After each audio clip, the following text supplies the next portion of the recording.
Една од македонските пејачки за кои што се зборува најмногу овој период е Андреја Коевска, девојката која што ќе ја представува Македонија на Евровизија во Торино. Денеска мој гостин, таа и незиното куче. Здраво. За ова вежба. Изгледа мала, ама много е си. Машко или женско? Да, мајка ми ќе му убие дека е неизбањат и шишан за видеово. Машко е, да, сега само што направи 10 годинки, ама уште има енергија во него, да, види. Како се вика? Лео. Ама има многу надимаци. Ние ќе одиме да го прошетаме малку Лео Да. и да се прошетаме низ населбата каде што живееш. Ти на Валентин го прослави роденденот. Да. Наполни 22 години. Како си помина? Искрено многу убаво и интимно си го прославив роденденот. Не сакав годинава, значи да правам нешто големо, ги имам поминато и тие родендени, но не се знае, можеби уште еднаш ќе го прославам во Торино. Дали на родендините ти доаѓаат се уште пријателите од мало со кои што се дружеше како дете и со кои што претпоставам дека се уште дека живеете тука заедно? Па да, тие што ми беа најдобри другарки во основно, се уште сум во контакт со нив, еве една тука живее многу блиску, ја викам Стаска, другата е Ана и двете ме поддржуваат кога видува дека ќе одам на Евровизија, плачеа со мене, многу беше убаво. Тортата кој ти ја избрат имаше многу интересна Да. торта со евровизиски микрофон и то одној победничкиот од големата Евровизија. Па татко ми, он е многу така креативен исто така. Со мајка ми заедно, значи во Канела, ете, не сме спонзорирани. Од Канела ми ја нарачаа таа торта затоа што знае, беа прегорди, значи кога видоа тој момент кога победив и сака нешто онака специјално да направат и кога ја видов тортата, не знае, дека се газев од смеење првото, таа ми беше реакцијата и после сакав да видам како морам да го гризнам микрофонов. И го Имаше направив. вкус? Да, на шекер. На чист шекер.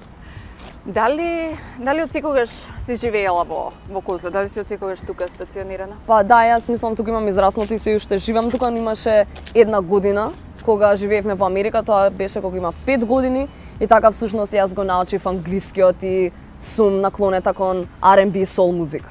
Да, тоа и сакав да те прашам. Јас мислев дека си била во Америка кога си била малку повозрасна, меѓутоа зошто па толку кратко останавте во Америка? Велиш една година само?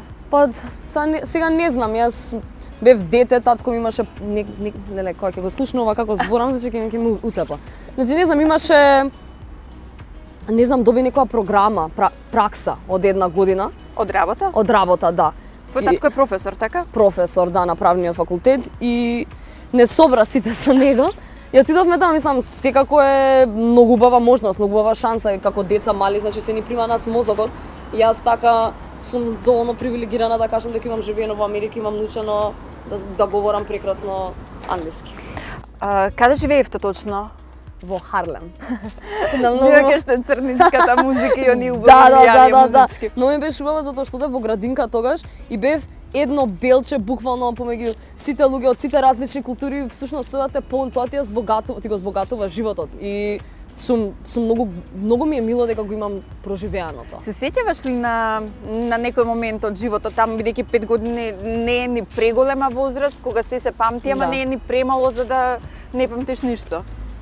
Па не памтам многу работи, но памтам културата, памтам прв пат кога слушнав госпел хор да пее, например, еве сега само што се сетив се најажив, значи тогаш ми било некој индикатор, тогаш нешто се пробуди во мене каде што знаев дека јас сакам да правам вакво нешто. Едноставно тоа е момент кој што не се заборави и си го носам се уште со мене до ден денес. Значи тоа се тие музички влијанија. Дали можеби затоа реши твојата музика да биде исклучиво на англиски јазик?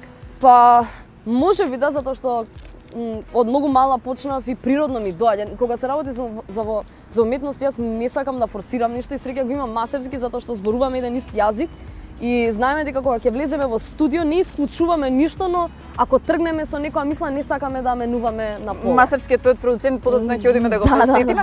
Татко ти професор по право, мајка ти доктор. Велиш не биле премногу среќни кога си решила да избереш музиката како твоја професија, не само хоби? Па да, добро види, они како родители се секираат, како секој родител, значи сакаат нивното дете да биде сигурно да има кариера каде што ќе може да заработува, затоа што нели дај Боже некој ден ќе сакаш семејство да имаш, фамилија, деца и ќе мора да ги издржуваш. Но јас знаев дека музика е за мене, знаев дека ова е мојот живот и се изборив да им докажам дека треба да ми веруваат дека ова е правилниот избор. Тоа не е лесно, нормално, и се уште ќе се секираат сигурно затоа што не знаеш, можеби сега ќе бидеш како што викаме on the top of the world и после никој нема да сака да те слуша ни да сака твојата музика.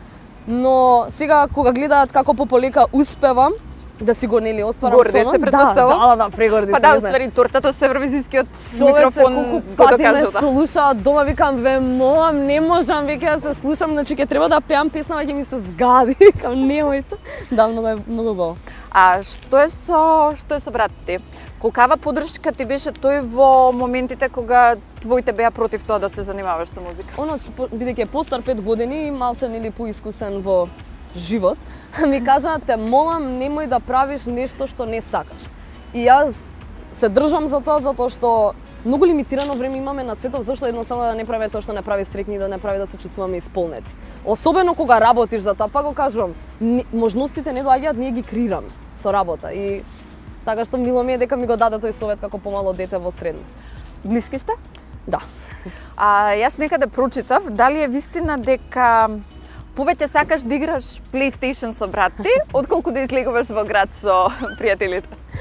Да, дефинитивно, бидејќи јас не сум толку екстровертен човек и многу сакам да играм игри на Sony или на компјутер, тоа зависува ми е едно од омилените хобиња, затоа што нели музика мене ми е кариера, не се опуштам толку со тоа. И кога ќе снимам песна, не доаѓам дома и одма пуштам музика, не малку сакам да се одморам и затоа ми е интересно така да си го развивам мозокот. А исто така сакам и да си седам со моите пријатели, ма пак на некое поинтимно место, како дали ќе биде кај некој дома, затоа што тоа ми ја полни енергијата. Вака кога излагам надвор, некако многу сум уморна. Кои игри ги играте со брат ти Кога и дали победуваш? Да, ма тоа нема да го признае. Кога играме на Sony, генерално играме FIFA или NBA. А јас кога играм сама, преферирам да играм storytelling игри што се нели за еден човек, дали ќе биде тоа Assassin's Creed што ми е мене омилена игра. Ама зависи. Да се вратиме малку на музиката и она што ти е професија. Настапуваш ли некаде во живо низ Скопје во Македонија? Дали може да те види публиката? Настапував, моментално не, моментално си ја чувам енергијата и ја фокусирам дефинитивно само на Евровизија, затоа што имаме толку мало лимитирано време каде што се треба да биде наместено под конец, така што немам време да правам други работи, барем за сега. Но ако ми се пружи можноста, дефинитивно, зашто да не можам да се запознам со пошироката јавност, да видат која сум. Мене тоа не ми е проблем. Заборавив да те прашам, каде заврши основно? Во Владо Тасевски, таму позади го поминавме, да. А средно? Средно во Ѓорги Димитров. Што е можеби нешто најинтересно на што се сеќаваш од времето кога си била во основно училиште? Пошто тука ти е нели низ мало? Во основно. Па всушност во основно прв пат згазнав на сцена и пеев како на некоја приредба и сите вака се свртеа и направи реакција како девојче знае да пее. Ќе го биде. Да, а јас срамежлива викам, леле не знам дали да пеам бидејќи всушност Масевски ми ја даде само довербата дека не се глупирај. Имаш нешто посебно, само треба да го работиш и од тогаш буквално немам погледната назад. Дали постојат некои места низ населбата каде што и како дете си сакала да одиш, меѓутоа каде што знаеш и ти со другарките кои што ги спомнаш што живеат кај тебе на улица, каде што знаете да се соберете, да се видите, да се направите муабет? Да, тоа сме го правеле, ама вака да ти кажам, не можам да се сетам сега вака во основно каде сме седеле, ама дефинитивно само надвор седевме. Затоа што како деца тоа префериравме да се дружиме надвор. Мајка ми кога ме викаше, буквално ми даваше во салфитка да јадам сендвич бидејќи не се враќав дома за да јадам. Ама сега ми текна, имавме игралиште тука, на уште едно средно што и таму се собиравме, игравме фудбал, кошарка, одбојка, се буквално. Само да трчам. Масевски го спомнавме неколку пати во муабетот. Дали е точно дека тој е еден од луѓето кои што буквално те поттикнале да се запишеш на факултетот за музичка уметност, дека ти дал сила некоја? Па да, искрено, јас и да си го вратам филмот наназад, повторно не би се запишал на друг факултет. Не можам да учам нешто што не сакам, јас сум таков карактер. Например, брат ми не. Он и да не сака да го направи, ќе го направи, јас не можам. И затоа реков, ако веќе учам нешто, ќе учам музика и тоа е тоа. Ништо, ајде да отидеме до студиото на Масевски, да позборуваме малку за Евровизија и да го вратиме Лео дома. Стигнавме до студиото на Александар Масевски. Вие двајцата заедно ја направивте Circles, се спремате за Евровизија. Во представувањето што го направи ти, кога во Стисни Плей нели се разговараше за песната, за идеите, мотивите, тогаш кажа дека текстот си го напишала заради љубов која што те повредила. Дали ти требаше долго време да се оправиш, да го надминеш тоа чувство? Па да, искрено ми требаше сигурно некоја година и пол. Мислам, тоа не знам колку е долго, ама среќа има музика, затоа викам многу ми е мило што има музика, затоа што полесно можам се да извадам од себе и да го надминам. Едноставно тоа ми е уметност. Пишувањето на текстот претпоставам дека ти дојде како терапија еден вид. Да, многу природно ми дојде. Едноставно кога мора нешто да излезе од тебе, ќе излезе. Времето не е важно. И каква е ситуацијата сега? Љубов, заљубена, имаш време или премногу обврски поврзани со музиката? Не ги дискутирам овие работи, едноставно си ги чувам за себе, не сакам да давам многу на јавност. Значи се оди преку музика. Што ќе слушнеме во песните, тоа ќе не кажеш. Да, ајде одиме кај маса.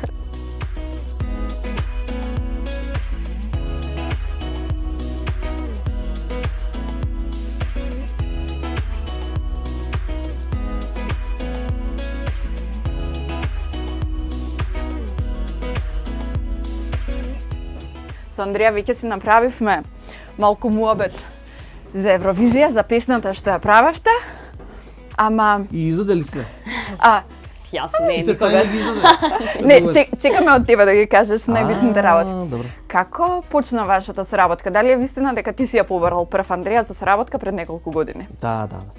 Пред 3,5 години беше тоа. Видов нејзин снимак на Инстаграм, кај што пее и сметав дека има нешто специфично во вокалот, начинот на изведба, бојата на вокалот многу важно и во тој темперамент на начинот на кој што таа го изведува. И ја повикав во студио да поразговараме малце, да видиме дали има Кликнавте на прва? Апсолутно. Тоа знаеш. Јас за тебе ќе одговорам. Да. Па кликнавме на прва, пошто очигледно дека го делиме истиот вкус кон стилот на одредена музика и при тоа сакаме да бидеме своји. Причината поради која што сме тука е Евровизија, нели? Да.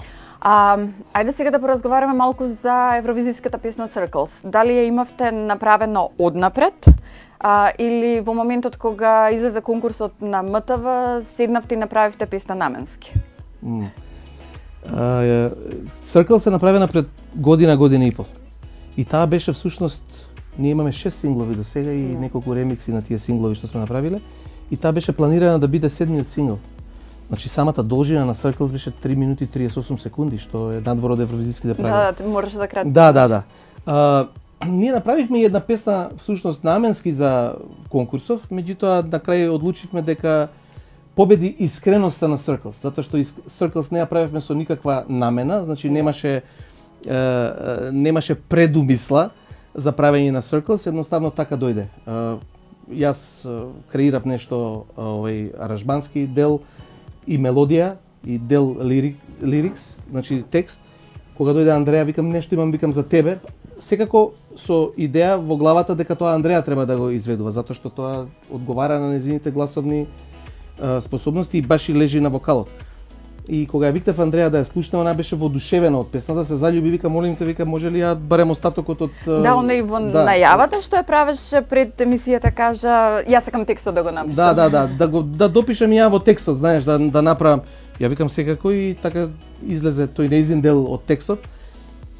И така да речам со заеднички сили некако ја истеравме со заедничка една убава креативност од цел аспект, од секој аспект, значи не само од тоа текстот што го пишувавме заедно, него ете незината изведба, начинот на снимање, начинот на како тоа се донесе, како таа ги преточи тие емоции во некоја фантастична изведба според мене. Сега Андреја, кога те прогласија за победник, ти делуваше многу изненадено во моментот. Значи, јас ти кога се договаравме за овој интервју, ти ми кажа сите што бевме тамо, сакавме да отидеме на Евровизија. Едно е да сакаш, друго е да очекуваш победа. Дали ја очекуваше победата?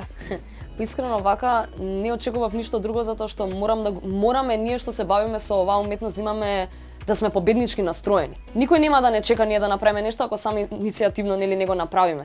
И затоа секогаш сам аз викаме само позитивно што е наше ќе дојде, што е наше ќе дојде. Цело време така работиме со таа умисла и кога ми го каже името јас сега не сакав да си дозволам да толку да верувам дека ќе победам затоа што секако никогаш не знаеш што може да се случи, неочекувано е. Ама кога ми го каже името јас вака седам и викам масе не се верува. Да, твојата реакција беше целосно збуната. Да, не ми се верува, ни се уште не ми се верува. Мислам дека се уште не знам дека идеме на Евровизија, ама знам.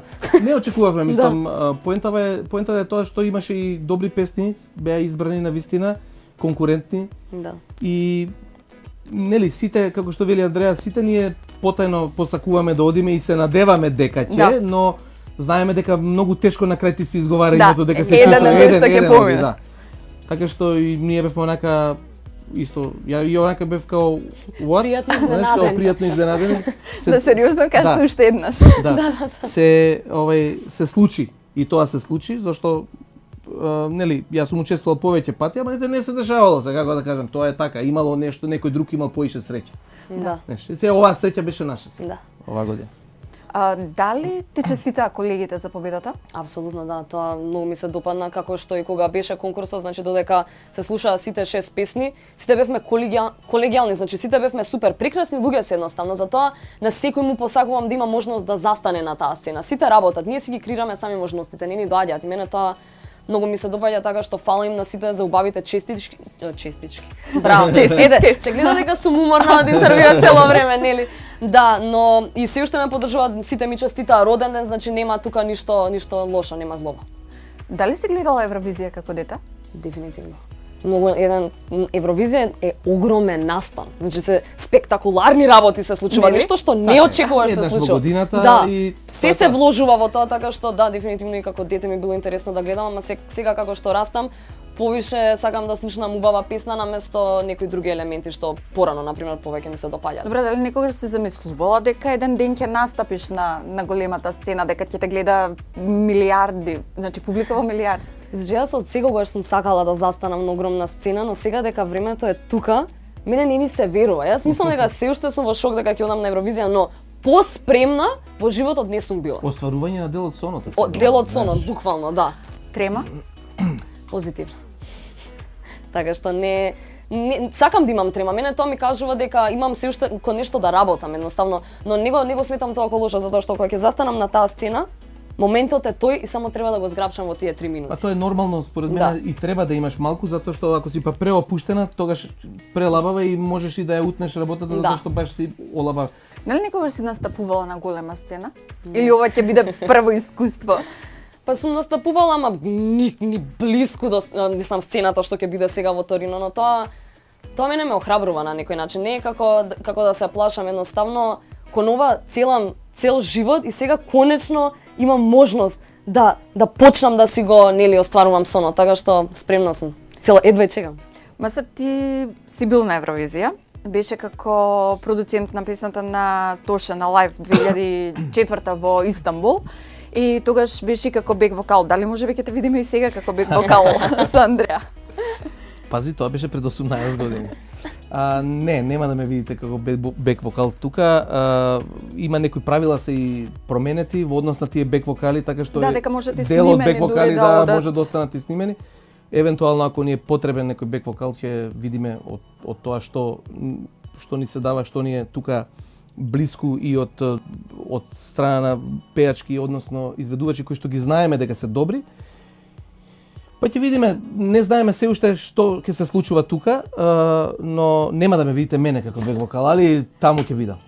Дали и даде некаков совет на Андреја, значи од твоето претходно искуство, освен Евровизија ти си бил и на јуниор Евровизија, значи имаш видено многу, имаш доживеано многу, знаеш како функционираат работите таму. Што е првата работа што ја кажа за да биде спремна во Торино? Најголемата грешка според мене што ја прават изведувачите особено е тоа што на евровизиската сцена се обидуваат да се надмашат себе си. Значи, првото нешто што ја кажав, да си отпееш песната онака како што ја отпеавме овде во студио и да не се обидуваш воопшто ни психички, ни физички да се надмашиш себе си на евровизиската сцена. Тогаш се ќе биде во ред. Јас сега мора да те прашам, Андреја, уште нешто. Кога беше прогласена за победник, во јавност имаше буквално поделени реакции. Да. Значи, едни дојдоа со муабет дека песната е фантастична, дека сосема заслужено победила, меѓутоа излегоа и оние другите муабети кои што велат па зашто не се послуша гласот на народот, 12.000 гласови за Виктор, 4.000 гласови за Андреа. Како реагираше на негативните коментари кои што можеби ги слушаш или читаше за себе во тој период? Па искрено не ги читав толку негативните коментари, вака неискрено не сакам да си нанесувам негативна енергија пред настан, што треба само позитива да внесам и труд и работа и енергија и не сакам да си ја трошам на нешто што стварно не е толку важно, бидејќи ова го кажуваме на секаде, значи ние уште пред да се прогласи дека сме топ 6 избрани представници, мислам потенцијални представници, ние потпишувавме согласности. Кои се правилата? Значи 50% јавноста, 50% жирито. Меѓународно жири. Да, не значи домашно. што е многу важно затоа што сите тие имаат кредибилитет околу нивните гласови како ги даваат, не се некои обични луѓе нели на улица. И сега, Може би, извини само, може би малку и пореално ја гледаат сликата за тоа како една песна ќе биде прифатена надвор од таму, него од овде од натре, што би можел може би народот да види. да, затоа што јас стварно сметам дека нашата победа е заслужена, немаме направено ништо нечисто, така што јас мирно спијам навечер, еве вака. Една од, можеби, најлошите реакции која што ја прочитав јас на Твитер беше дека Андреа не знае да пее и дека премногу се напрега. Дали ќе не Тоа испееш мора да е делот, некој професор по пеење. дали ќе не испееш дел од евровизиската песна, еве сега вака во живо да те слушнеме. Само не се аутотунот во не се реално време. да аутотунот и не се напрега молим Да, не те. се- Пошто ти рекла да не се Ќе напрегаш. се подесам. Ајде. You don't wanna test my limits. I give you all, but you're not listening. Can you stop calling me baby? I've made up my mind already. We're running in circles. Многу се напрегаше. Скрос лош. Да ти кажам, лошо пееш, аутотунот, Да се подлече. фала Богу што мислам одлично беше. Освен музиката ти е професија, меѓутоа страст ти е кикбоксот. Ќе не носиш да видиме каде беш? Дефинитивно. Ма се, тебе те оставаме, ние продолжуваме на нашата Одлично. следна локација. Терете, фала што дојдовте.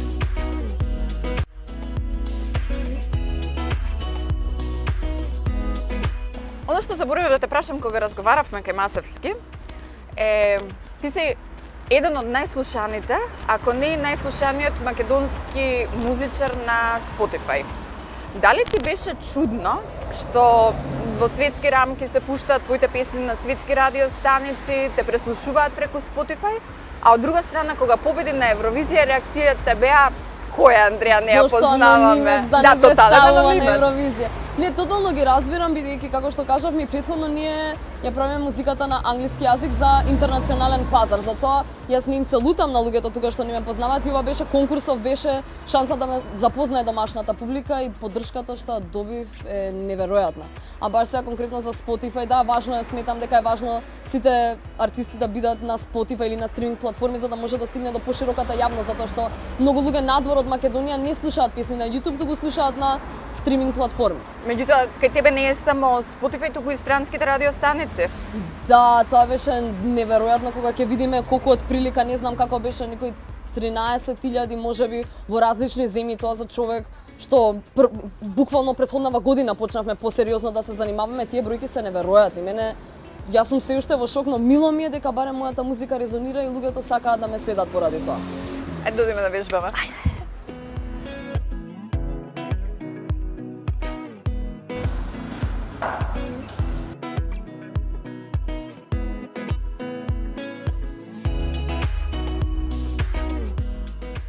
Тебе те оставаме да се преоблечеш, Одам. а ние ќе ти заговараме се Мартин. Мартин, пази што збориш.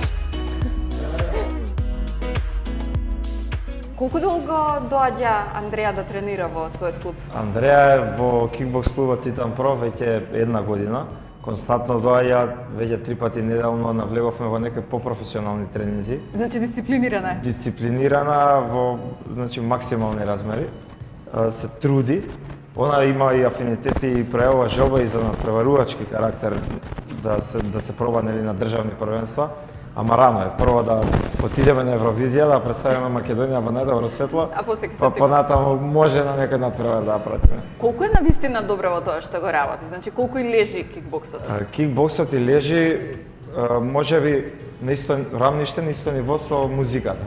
Бидејќи е таков карактер, борбен и сака се да научи значи она до максимум да влезе во техниката и во на што го работи. Ти беше тешко на почетокот да се најдете на некое исто ниво да ја објасни се што треба или лесно ги впива работите? Не, лесно ги впива работите бидејќи сме многу слични карактери.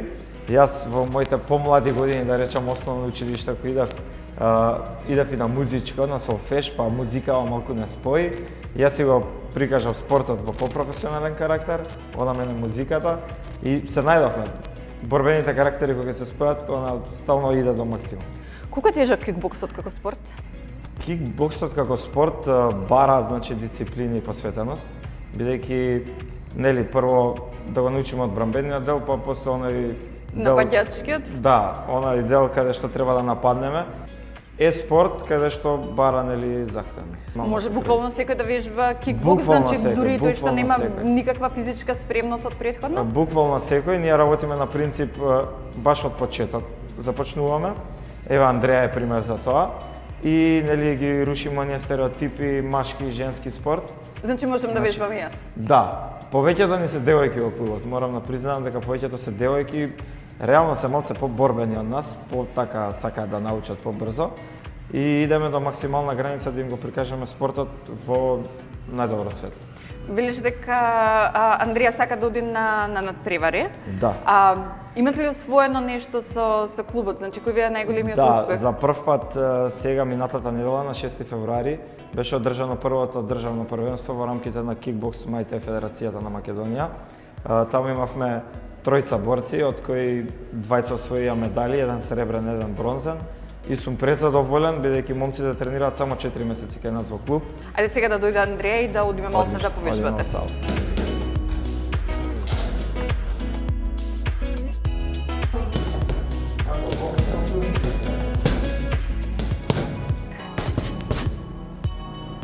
Ова беше опасно.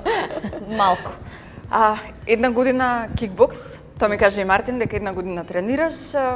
Зошто кикбокс од сите можни спортови што можеш да ги избереш? Затоа што сум природно агресивен човек и морам некаде да го вадам, ама и доста знам да бидам компетитивна и ова ми дозволува да можам да се надпреварувам малку.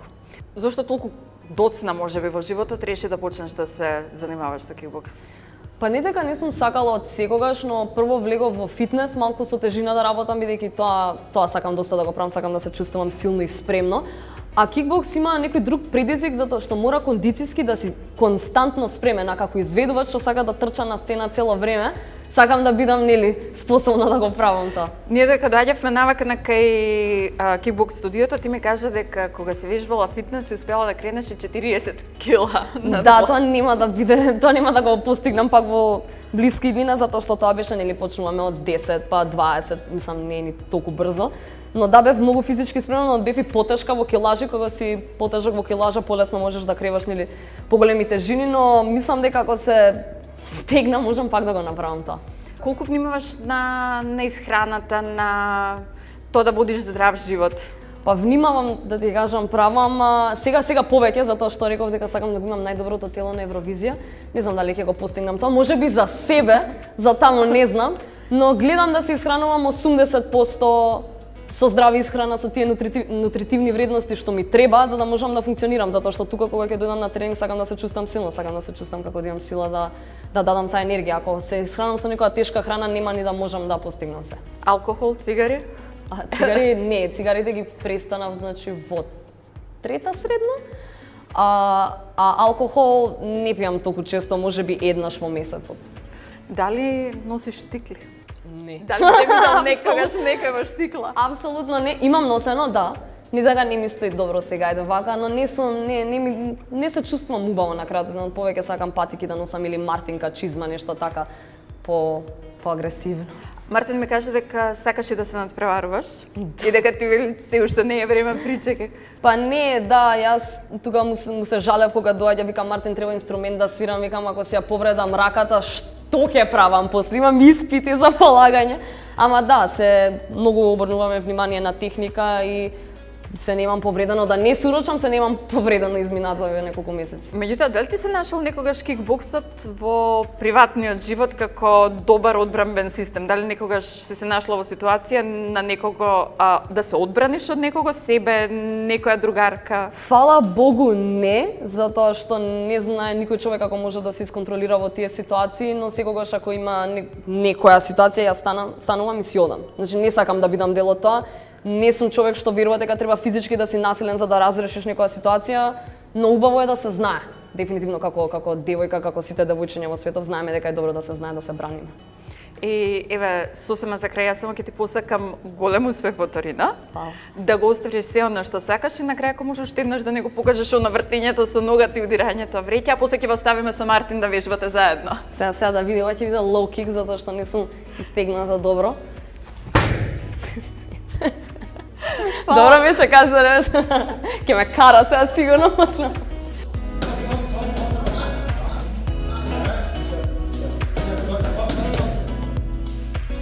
Yeah.